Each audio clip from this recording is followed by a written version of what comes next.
Pada malam ini kita ganti topik kita dari persoalan tauhid menjadi masalah yang berkaitan dengan akhlak. Di dalam Al-Quran tidak pernah dijumpai satu kata pun tentang akhlak, karena akhlak adalah bentuk plural jamak. Yang ada kata-kata khuluq bentuk singular satu. Kata-kata itu dalam bentuk pujian Allah kepada Nabi Muhammad. Kenapa Muhammad berhasil? Allah mengatakan, wa innaka la'ala khuluqin azim. Sesungguhnya kamu Muhammad memiliki akhlak yang luar biasa. Sesungguhnya kamu Muhammad memiliki akhlak yang luar biasa. Pada waktu sahabat Nabi bertanya kepada Aisyah istri Nabi tentang penafsiran apa arti akhlak yang luar biasa itu. Bagaimana akhlak suamimu Rasulullah? Itu pertanyaan. Dijawab oleh Aisyah, karena khuluquhu al-Quran. Akhlak Nabi itu Al-Quran. Kalau kamu tanya bagaimana akhlak suamiku itu Al-Quran. Abu A'la al-Murudi, filosof Muslim terkenal di Pakistan, dia mengatakan dengan redaksi yang berbeda. Dia sebutkan Muhammad istri bin Al-Quran. Muhammad adalah Quran yang hidup. Muhammad Quran berjalan. Muhammad Al-Quran yang bicara. Maksudnya bagaimana Muhammad itu kita yang diinginkan Al-Quran. Bagaimana Muhammad bicara kita yang diinginkan Al-Quran. Bagaimana Muhammad tidur kita hidup yang tidur yang diinginkan Al-Quran.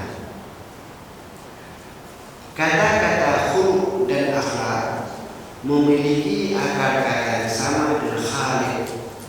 Apa itu Khaliq? Allah. Artinya akhlak kita ciptaan Tuhan, bukan ciptaan kita. Timbul pertanyaan, apa Tuhan menciptakan manusia ini akhlak tak bagus? Semua ulama tafsir mengatakan semua makhluk, apakah jin, apakah manusia, apakah pada malaikat, semuanya dasarnya diciptakan Tuhan baik. Jadi kita mantan orang baik walaupun sekarang tak baik lagi. Ya, kita mantan orang baik walaupun sekarang tak baik lagi. Kenapa disebut mantan orang baik? Karena kita dilahirkan di keturunan orang yang baik, Adam alaihissalam. Kalau Adam awalnya tak baik, tak mungkin Allah menempatkan Adam di surga. Itu artinya pada dasarnya Adam itu makhluk Allah, hamba Allah yang paling baik. Demikian juga Hawa, demikian juga malaikat, demikian juga jin. Semua makhluk Tuhan dasarnya baik. Tapi kemudian dengan ulah masing-masing berubah menjadi orang yang salah. Dasarnya baik, kemudian berubah jadi salah. Maka orang yang salah disuruh tobat. Artinya apa tobat? Kembali kepada posisi semula. Itu artinya bahasa Arab. Dan ayat tobat, kembali lagi ke posisi semula. Posisi semula apa? Posisi orang baik. Orang yang pertama salah siapa? Jin. Makhluk pertama salah. Kenapa dia salah? Disuruh sujud kepada Adam, tak mau sujud. Maka disebutlah jin yang tak mau sujud itu dengan iblis, pembangkang perintah. Kemudian disebut oleh ulama tafsir, semua pembangkang perintah yang benar iblis, bukan jin saja. Setiap yang membangkang perintah yang benar atau perintah Allah, iblis. Jadi iblis sifat dari makhluk. karena dia sudah melawan Tuhan, tak mau sujud pada Adam, tapi kemudian tak puas, dia goda Adam supaya makan buah khuldi, buah terlarang. Kenapa disebut khuldi? Khuldi artinya kekal. Jin yang tadi iblis tadi memang, wah Adam, kamu mau tetap di surga? Oh maulah, makan buah itu. Padahal Allah sudah pernah melarang, wala taqraba hadhihi syajarah, jangan dekat-dekat pokok itu. Tapi faktor nafsu kepingin tetap berada di comfort zone, di zona nyaman, tempat enak, dia makan juga. Akhirnya dia pun salah. Dua-dua salah, dua-dua keluar di surga. Cuma salahnya beda. Jin salahnya jadi iblis karena membangkang perintah. Adam menjadi salah karena apa? Makan buah terlarang. Di mana dua-duanya beda itu? Bedanya iblis tak mau tobat, Adam mau tobat. Itu. Apa bukti Adam tobat? Ada doa. Doa ini menjadi doa orang yang mau tobat. Doa pengakuan dosa. Di gereja pun ada pengakuan dosa kan? Orang dosa. Dalam Islam juga ada.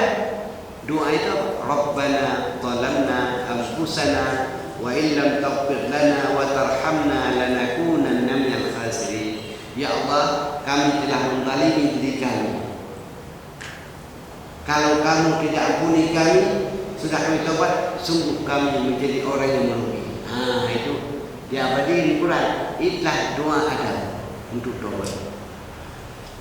Demikian manusia itu elastis, naik turun, baik salah, maka tobat setiap saat.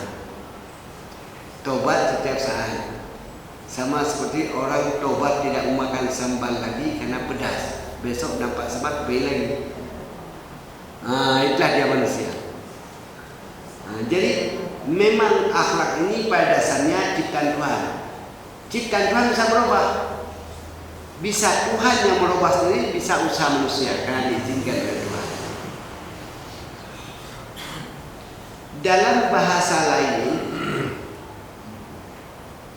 akhlak juga diidentikan dengan adab. Sampai ada ungkapan al-adabu fawqal ilmi. Adab seseorang berada di atas ilmu. Macam mana pun alimnya, kalau rusak adab akhlaknya tidak ada nilai. Masyarakat tidak melihat seorang itu pada ilmunya, tapi dilihat adabnya bagus atau tidak. Maka saya sering katakan, jangan lihat keulamaan itu pada atribut-atribut yang dipakai. Oh, pakai sorban, menggali lebih tebal lagi sorbannya. Tapi lihat pada akhlaknya, tingkah lakunya.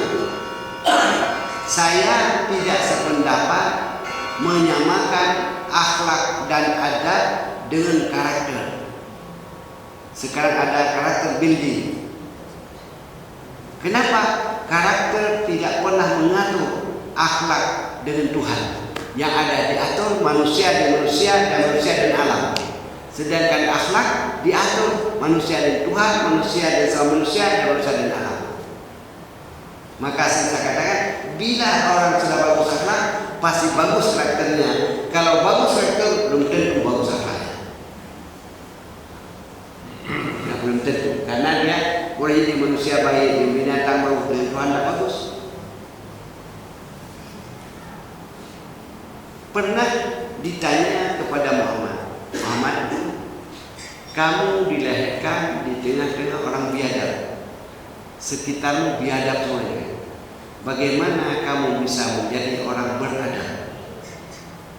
Kenapa kamu tidak terpengaruh dengan lingkungan di mana kamu berada? Sering orang mengatakan ini anak ini pengaruh lingkungan. Muhammad lahir di tengah-tengah Badui, tapi tidak jadi orang Badui. Nabi Muhammad menjawab, Ad-dabani Rabbi fahsana ta'dibi. Allah yang mengajarkan aku beradab, maka baguslah adabku seperti ini. Banyak ulama mengatakan berarti untuk membuat seorang itu jadi orang baik berakhlak, tak cukup guru saja, cukup sekolah saja, Allah ikut tak bersama dia. Baik bersama anak yang dididik akhlaknya atau bersama gurunya. Saya sering katakan, guru sekarang, ustaz sekarang beda dengan ustaz dulu. Ustaz dulu mengajarkan dengan tingkah lakunya. Ustaz sekarang mengajarkan dengan ilmunya, tingkah lakunya tak bagus. Murid sekarang berani minta rokok pada guru dan guru minta rokok pada murid. Dulu tak berani.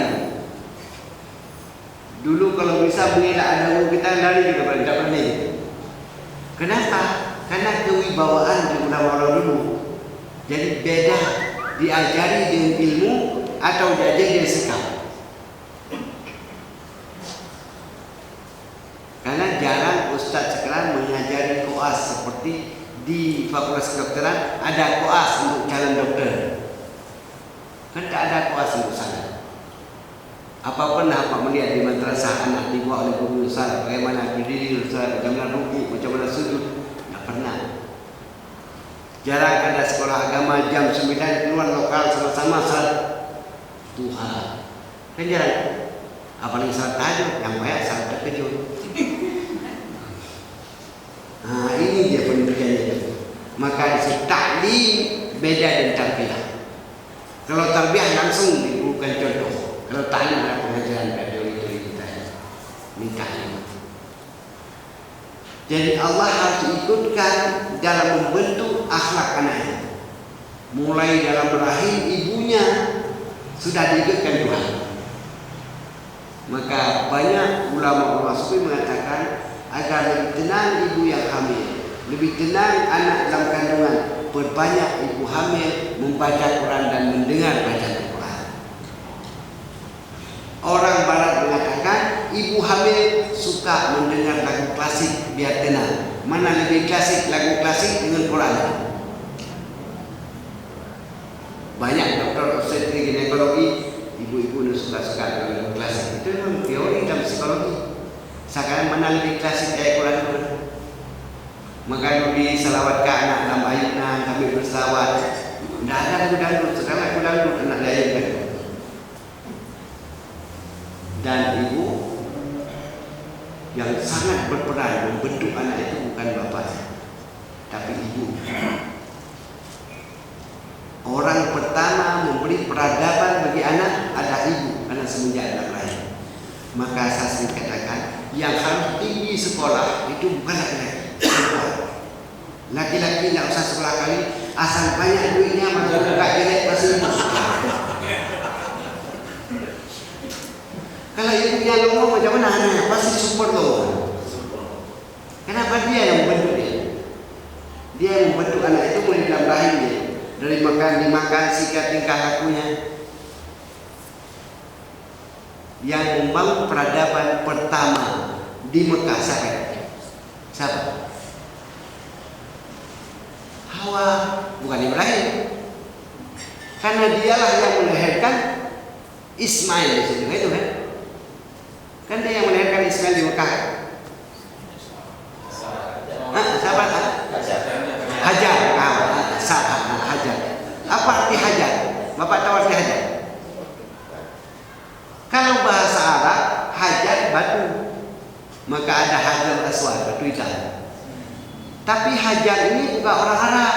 Hajar ini adalah orang Ethiopia, orang Afrika. Dalam bahasa Ethiopia, Habasyah, hajar artinya peradaban. Nah, itu beda. Bukan Siti Hajar, Siti Batu itu, Siti Peradaban. Kenapa namanya peradaban?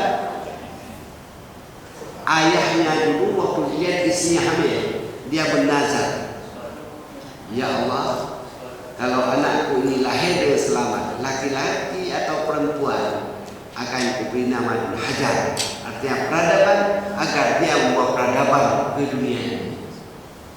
Kalau sekiranya Hajar ini tidak menikah dengan Ibrahim, tak dibawa ke Mekah, tak tercapai nazar kepada ayahnya. Ini menggambarkan apa?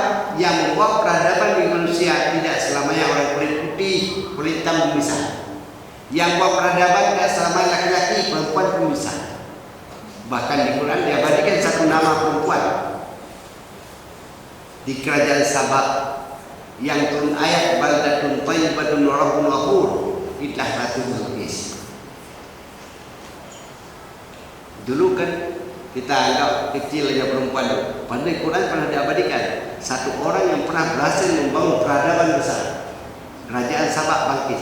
Salahnya karena tak beriman, diizinkan kepada Nabi Sulaiman melakukan kudeta. Di kudeta kerajaannya, dikawini dia setelah masuk agama Sulaiman, jadi suami istri digabungkan dua kerajaan besar, kerajaan Sabah. Kita kembali pada pokok permasalahan, kita membahas tentang akhlak. Pembahasan tentang akhlak luas sekali. Pertama, akhlak terhadap diri sendiri, akhlak terhadap Allah, akhlak terhadap orang lain. Orang lain itu mulai orang tua, saudara, termasuk jiran, tetangga, akhlak sesama muslim, akhlak dengan non muslim, akhlak dengan makhluk halus, dengan jin. Itu punya akhlak. Yang tak punya akhlak dengan jin, itu yang sampai cekik. Akhlak dengan binatang, itu ada luas sekali. Kalau kita bahas mungkin 4 menit tak kamu selesai akhlaknya. Saya dulu waktu kecil di Aceh sering dibawa nenek saya ke sawah. Itu lewat semak belukar. Asal sampai di semak, kata nenek saya, aku tak nampak melihat kalian. Kalau tersinggung sedikit, maaf, tak nampak kalian. Kalian kan nampak melihat. Berarti diakui itu ada makhluk-makhluk halus itu. Maka sambil dalam tauhid dikatakan ada orang demam karena disentuh majin. Jin dibuat dari api panas. Coba macam kena gosokan, kan demam juga. Itu baru gosokan, paling kena jin belajar gosok. Luas sekali pembahasan. Luas sekali pembahasan tentang akhlak ini.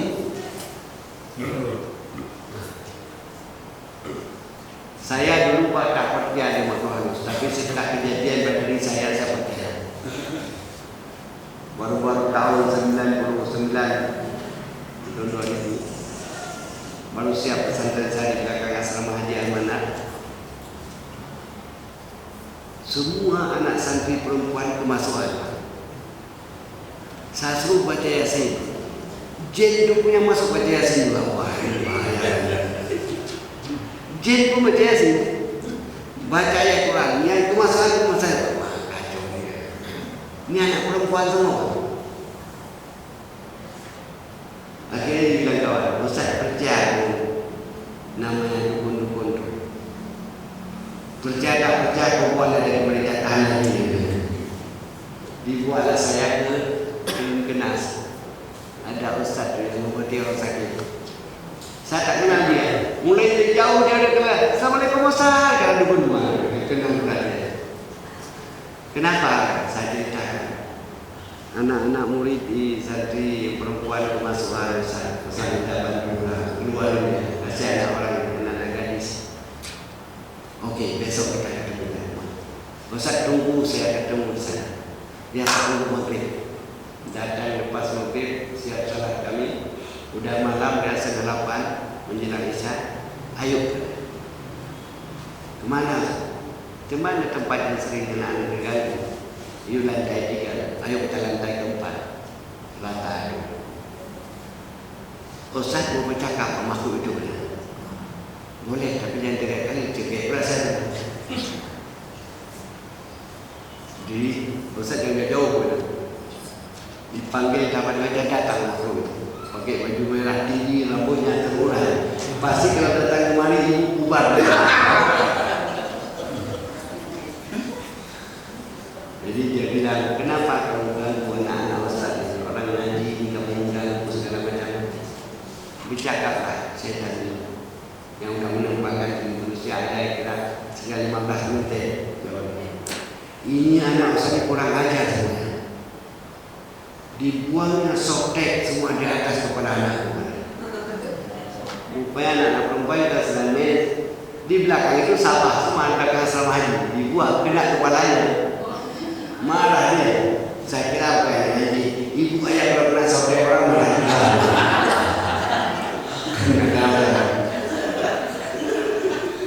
Kata saya waktu itu, gimana lah tentang apa? Itu malah satu tempat khusus buat yang bawa belakang. Saya bilang katanya nanti kencing pula anaknya sudah bawa kena kepala lagi itu. Tidak deal. Dalam teori bisnis kan deal. Ada juga deal misalnya.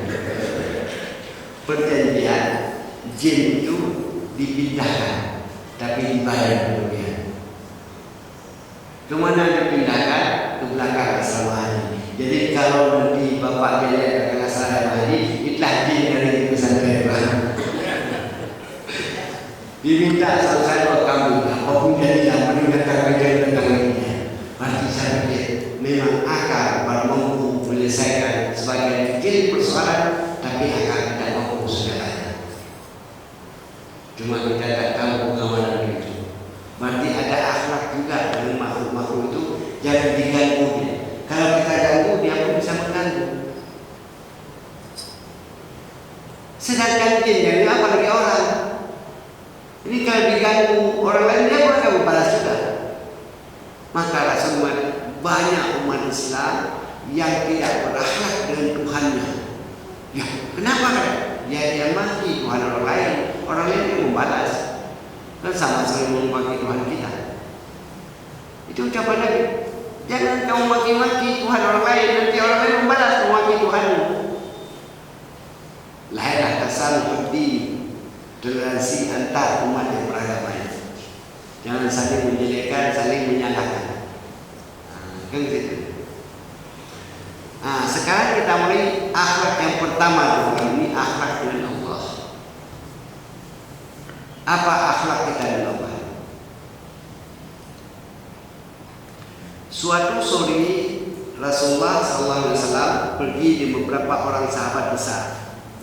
Kalau disebut sahabat besar, itu kawan-kawan Abu Bakar, Umar Utsman, itu karena ada sahabat kecil, dia masih muda. Nabi naik unta, di belakangnya duduk saudara sepupunya Ibnu Abbas, masih muda sekali itu Abbas. Dalam perjalanan itu Nabi bertanya pada anak kecil ini, dan Nabi yakin anak itu tak bisa menjawab, tapi sengaja dia yang berat untuk memperdengarkan pada sahabat. Ya Ibnu Abbas, tahukah kamu apa hak Tuhan dari kamu dan apa hak kamu dari Tuhan? Apa hak Allah dari kamu dan apa hak kamu dari Allah? Ibnu Abbas menjawab, Allah wa Rasuluhu a'lam. Allah dan Rasulullah yang lebih tahu. Karena tak mampu dijawab, akhirnya Rasul mengatakan Ibnu Abbas, hak Allah dari kamu itulah ibadah. Sedangkan hak kamu dari Allah itulah janji Allah. Dan Allah tidak pernah menyalahi janji. Hak Allah dari kamu ibadah. Berarti orang tak beribadah kepada Allah tidak berakhlak. Kalau orang tak beribadah, tak berakhlak, kenapa tak berakhlak? Tidak memberikan hak Tuhan, hak pencipta dia. Dan hak kita dari Allah, janji Allah. Janji Allah imbalan yang diberikan kepada orang beribadah. Dengan demikian, tak minta pun tak apa-apa, karena sudah dijanjikan Tuhan. Cuma kita ragu, maka banyak kali minta. Ya. Tapi yang pasti secara teori tasawuf, kita jadi orang tak punya malu. Yang sudah kita terima saja belum kita balas, meminta lagi yang lain. Yang kedua, orang yang banyak minta imbalan itu orang tak ikhlas. Karena yang dilakukan hanya ingin bayar. Apa enggak? Maka Rabi'atul Adawiyah, seorang perempuan Sufia, pada waktu dia sedang sujud dalam salatnya, dia tidak membaca Subhana Rabbiyal A'la, karena dia tahu bacaan itu bukan rukun salat. Yang rukun salat sujudnya, bacanya tidak. Tak baca apa-apa pun sah salat. Maka dia ciptakan satu syair yang diperuntukkan untuk Allah. Dia katakan, ya Allah, ya Tuhanku, kalau aku beribadah kepadamu karena mengharapkan surgamu, tutup aja pintu surga untukku. Kalau aku bangun tengah malam tahajud kepadamu karena takut api neraka, lemparkan saja aku dalam api neraka. Aku malu meminta lagi, yang kuterima saja belum terbalas. Tapi bila kulakukan ini semua karena cinta padamu, ya balaslah dia dari cinta. Aku ingin bersamamu di yaumil akhir. Masuk neraka pun tak apa-apa, tapi sama-sama lah di sana. Mana pula di neraka? Ini orang pandai minta. Ya. Ada seorang anak muda minta jadi supir kita. Pak, biarlah si supir, saya belum ada kerjaan. Boleh, berapa gajimu? Dia bilang 2 juta. Mudah Ustaz, tahu kita berapa jumlah. Ini anak bodoh. Lalu dia bilang berapa gaji? 3 juta, anak bodoh. Tapi kalau dia bilang, Pak, saya tak penting gaji Pak, yang penting Bapak sayang sama saya sama Bapak. Ini panjang urusan. Ini orang pandai. Karena yang punya mobil orang bodoh, udah apa-apa lah. Aku sayang sama kau, kau sayang sama aku. Udah 3 tahun bawa mobil, tak minta gaji. Sekarang dia bilang, Pak, saya belum berubah. 3 tahun saya buktikan saya sayang sama Bapak, tak terima hulu. Bapak masih sayang pada saya, masih. Kalau begitu, si budak dengan Bapak itu saya larang. Itu yang jago. Rupanya dapat pukul 3 tinggi. Rupanya minta anak gadis kita. Kalau kita tak kasih, Bapak bohong. Janji saya kalau saya 3 tahun sudah buktikan. Inilah model Rabi'atul Qadariyah. Inilah model Rabi'atul Qadariyah. Maka rata-rata orang yang banyak kali minta siap salat ini kapitalis. Ya, baru sedikit salat dah macam-macam minta. Kenapa tidak kita serahkan kita biar Allah membalas kita? Jadi akhlak kita dari Allah yang pertama adalah ibadah. Tapi Allah malu tidak ada guna ibadah tanpa ada keikhlasan. Kalau ikhlas kepada Allah bisa. Yang paling payah ikhlas kepada manusia. Ya. Ikhlas kepada manusia itu payah. Apa ikhlas dibayar waktu kampanye Pak? Saya kira enggak. Ya. Orang yang kampanye bayar bagi-bagi duit, apa ikhlas? Saya pernah sekali tangkap polisi lalu lintas. Mungkin polisi ini 8 kali. Saya turun, dia tak kenal dengan saya. Periksa semacam usulan. Terakhir salah saya kena lembek dari depan. Ya, mana ada peraturan sekian ukuran? Biar mudah urusan, saya kasih uang 20.000. Siap diambil, ikhlas Bapak. Rupanya ini juga polisi cuma kata boleh ikhlas. Kalau saya tak ikhlas, mau kemudian jangan lupa belum makan pagi. Jadi pada manusia jarang ada ikhlas. Ya, yang bisa ikhlas 100% kepada Allah. Kepada manusia susah. Maka mencintai pun tidak ada ikhlas. Pasti ada sesuatu yang diharapkan.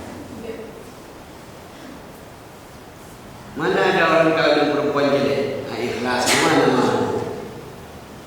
Pasti dia ikut habis tadi.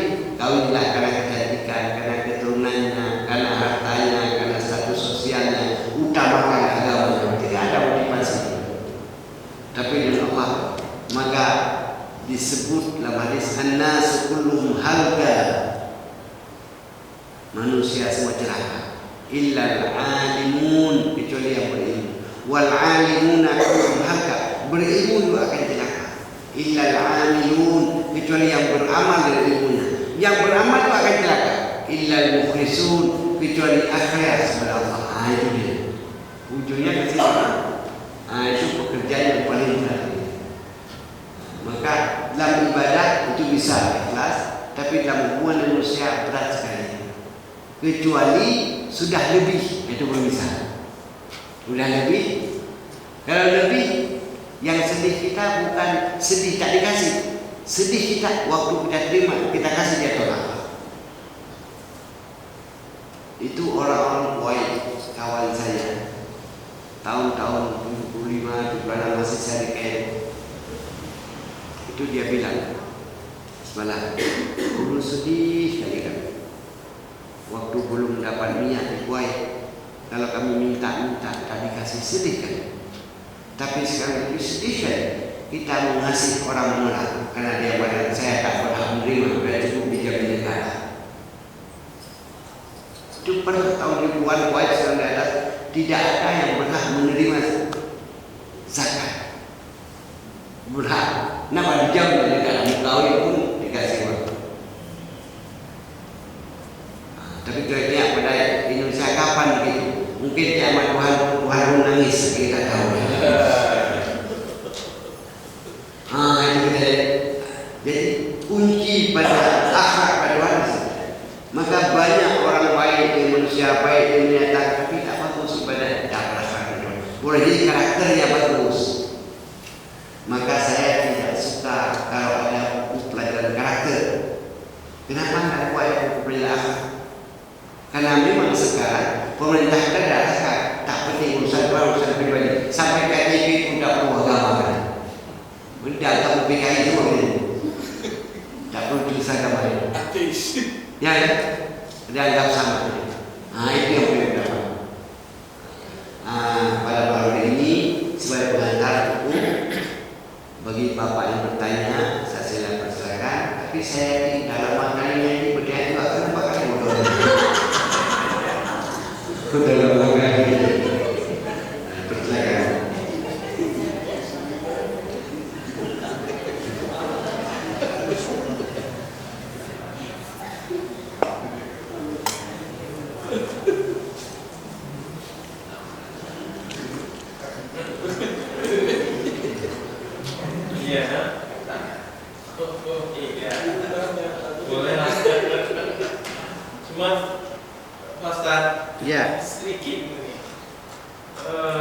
Memang walaupun tadi sudah disinggung tentang akhlak itu, khususnya untuk Nabi Muhammad Rasulullah, apakah akhlak beliau itu terbentuk secara internal, maksudnya muncul dari dalam pribadi? Siapa Nabi? Nabi, atau akhlaknya memang akhlak yang dibentuk oleh Allah sebagai contoh, inilah manusia. Jadi sebetulnya upaya terbentuknya akhlak Nabi itu sebetulnya tidak lebih seperti model yang dibuat oleh Allah. Ini pilihannya yang mana? Atau karena Muhammad itu sendiri punya dorongan motivasi internal yang membentuk akhlaknya, sehingga di-endorse oleh Allah. Kira-kira gitulah. Kalau melihat hadis Nabi tadi, menurut saya memang tak di-endorse, memang buatan Tuhan. Maka akhlak Nabi ada memang dipersiapkan Tuhan begitu sehingga dikenal sebelum dapat mujizat Muhammad dapat irhas, itu kan? Dan ada juga yang pengaruh dari etnisnya seolah-olah. Maka saya sering katakan kalau Nabi Muhammad makan kambing, satu kambing 2 orang, memang itu makan orang Arab, bukan sunnah itu. Kalau Nabi pakai sorban begitu, bukan sunnah itu. Memang sebelum Islam datang mau pakai begitu, karena dipengaruhi oleh lingkungan.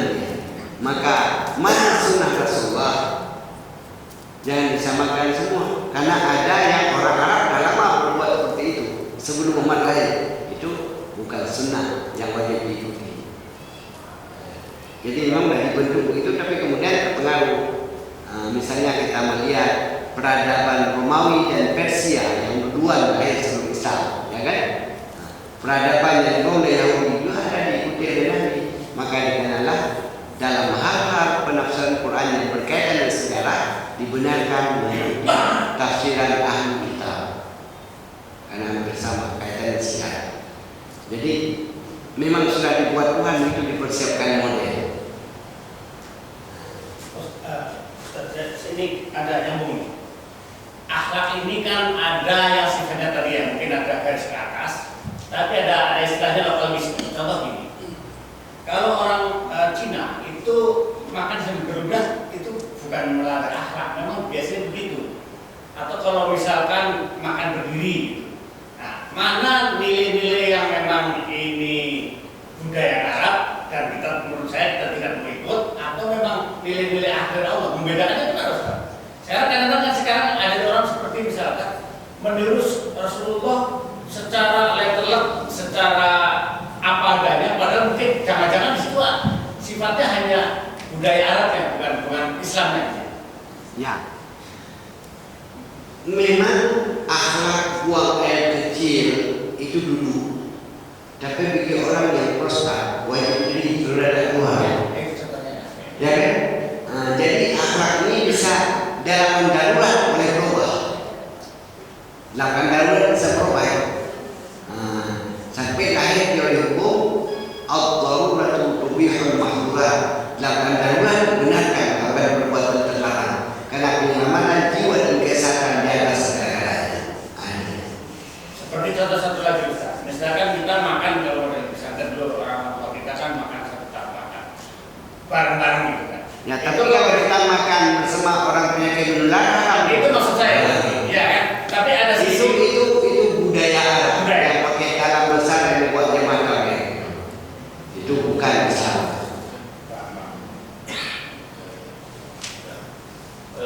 Satu lagi, ini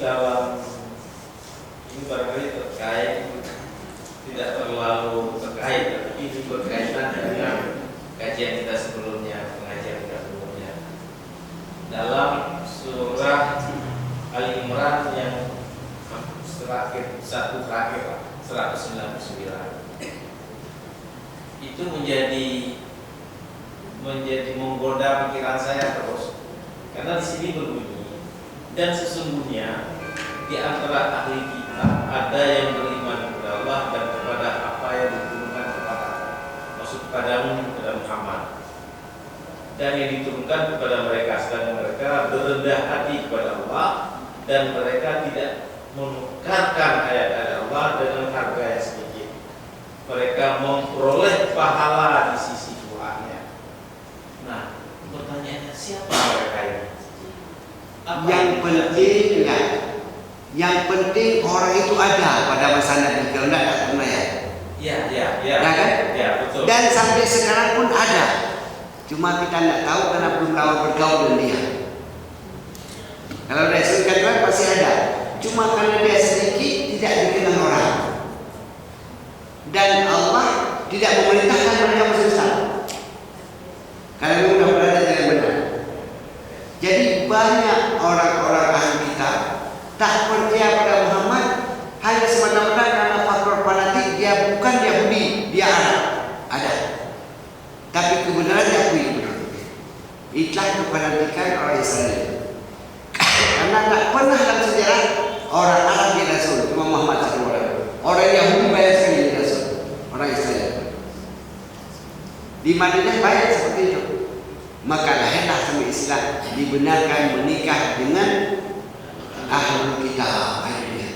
Makanan mereka boleh kita makan, sembelihan mereka boleh kita makan. Nah, itu dia ada. Dia beriman kepada Muhammad. Karena apabila dia bertahan pada hukuman demi, tidak ada perubahan begitu, ya. Tidak ada perubahan sama. Sampai sekarang masih tetap ada. Ada. Karena Allah mengatakan itu, ya, masih ada manusia. Masih ada seperti itu. Cuma wa minhum itu sebahagian mereka. Arti kelompok kecil. Saya pernah dapat guru, saya tidak tahu kalau dia itu orang Yahudi Israel.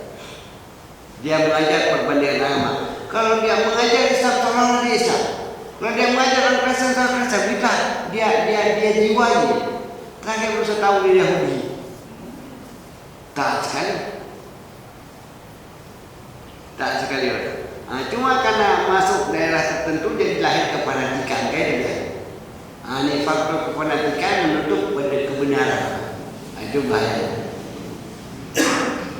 Maka dulu pada waktu saya belajar tentang perbandingan agama, saya tanya pada guru saya itu, bagaimana cara menyelesaikan hal ini? Dia menjawab bahasa pasif dan bahasa nata'awal bainana fima ittafaqna wa natasama' bainana fima ikhtalafna. Kita saling membantu dalam hal-hal yang kita sama, tapi kita saling toleransi dalam hal yang kita berbeda. Cukup dari jawaban. Itulah kata Yahudi tadi. Kita bersatu walaupun beda keyakinan, karena ada hal yang kita sepakati, tapi kita harus toleransi dalam hal yang kita berbeda. Kalau itu teori dipakai, aman dunia ini. Kalau teori itu dipakai antara KIH dan KIP pun dari dulu selesai. Ini menghadang masing-masing.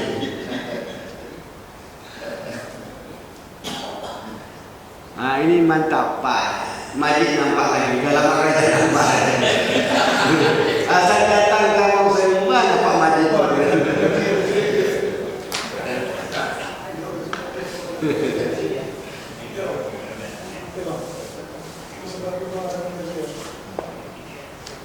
Baik, kita akhiri dengan doa.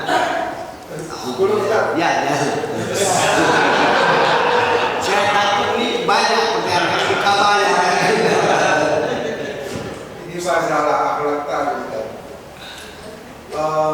Mungkin ada hubungannya dengan keimanan. Apa seseorang kalau keimanannya kuat, lantas otomatis akhlaknya baik? Atau kalau kita lihat dalam praktek, kenapa kadang-kadang tidak seperti itu? Contoh, ada ucapan Nabi, al-haya'u minal iman. Malu adalah bahagian dari keimanan. Malu kan akhlak, kan? Malu buat salah. Berarti ada orang tak malu, imannya tak usah mengurangi. Apa contoh? Banyak ustaz yang buat proposal kemana-mana, tidak malu juga ya. Sampai dengan ustaz proposal masih bagus, saya buat ustaz mana-mana buat ya. Ini kan malu. Ini memang dia tidak usah imannya, tapi mengurangi imannya. Seperti an-nadhafatu minal iman, at-taharatu minal iman. Kalau at-taharah kesucian, sucian selalu dalam keadaan berwudu. Kalau an-nadhafatu kebersihan, karena banyak juga ustaz suci tapi tak bersih. Kain di sini udah diganti, udah dicuci, baunya semua. Jadi orang Islam banyak suci tak bersih. Orang kafir banyak bersih tapi tak suci. Yang diinginkan bersih dan suci. Ini mengurangi keimanan, nilai keimanan, tapi tak usah iman. Karena tak malu dia buang air kecil itu bisa dibikin panggilan bayar. Nada-nada. Tapi dia menusak akhlaknya itu kan. Tidak ada orang melihat. Yang berdosa kalau nampak orang melihat ini kira-kira tembak itu. Ini mengurangi keimanan, nilai keimanan. Jadi erat kaitan antara